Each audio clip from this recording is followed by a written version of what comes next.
وعليكم ورحمة الله وبركاته. معكم محمد الكهربائي، واليوم شرح جديد عن جهاز اي ستار 9900. عفوا. طبعا هذا الجهاز كلش راقي، انا اخذت السعر مالته 75,000 عراقي، يعني مع الواي فاي الخارجية. جدا استخدامه، نشوفكم مواصفاته ان شاء الله. تم الاتصال بنجاح بالشبكة. طبعا هذا يكنك واي فاي ياخذ. نشوفكم القائمة، ندخل على القائمة. هاي القائمة الرئيسية. عندكم اول فقرة هي آه،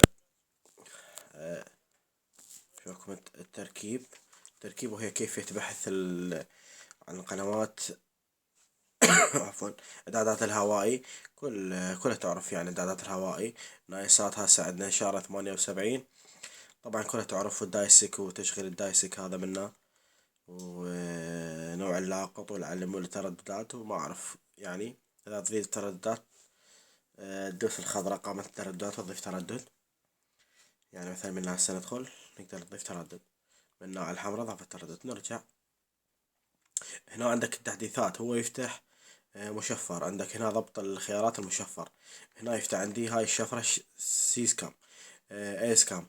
يعني هسه تم الاتصال بالنجاح. هسه يفتح لي قنوات المشفرة على النايسات والهوت بير والأقمار اليوتلسات والأسترة 19 أسترة 23، كل الأقمار والهسباسات. إلا ذلك نطلع عندنا التحديثات 30، تحدث الجهاز منه. تدخل على الثانية. هسه أنا ما محدث. شوف 37 30، عندي 37 39 التحديث الجديد. هسه الإصدار الحالي مالتي يعني 37 30. ما أريد أحدث على كل، لا تحدث تدوس على الحمراء. وإذا ما تحدث تطلع خروج. تطلع هسه عندنا طلع. عندك هنا موسيقى، هاي تحط فلاش. وعندك هذا الاي بي تي في، تضيف له ملفات الاي بي تي في من جروبات. وهنا عندك ترتيب القنوات، تقدر ترتب القنوات الى ذلك مسح او ترتيبات. وهنا عندك مجلة مال افلام. وهنا عندك هذا البرنامج لازم ما ينفتح عندي، يعني لازم له كارت. على كل ينحط له كارت داخلي. عندك هنا الياتوب وكذلك، وتقدر تسجل بيه جوجل. تقدر تسجل بيه. وعندك هنا برنامج كام، يفتح كام. وهنا فيديوز، هاي برامج مالته جدا سهل، وان شاء الله يعجبكم. طبعا اشوفكم شلون يفتح مشفر. هسه تم الاتصال بنجاح. هنا على النايسات ما عندنا، نحول على الهوت بير من اضافة القمر. حولنا هسه على الهوت بير. راح اشوفكم شلون يشغل. هسه احنا اشوفكم القنوات هاي. هسه شوف يفتح عندي قنوات الهوت بير. هاي عندنا قنوات كلها مشفرة، يشغلها بصورة طبيعية.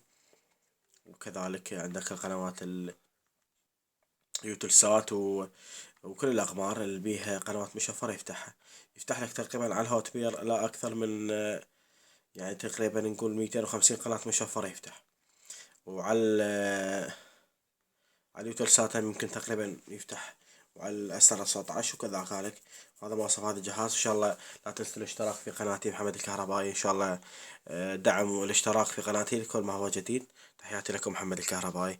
أي استفسار عن الجهاز الاتصال على الرقم مالتي، أو استفسار بالتعليقات. حاضر عليكم.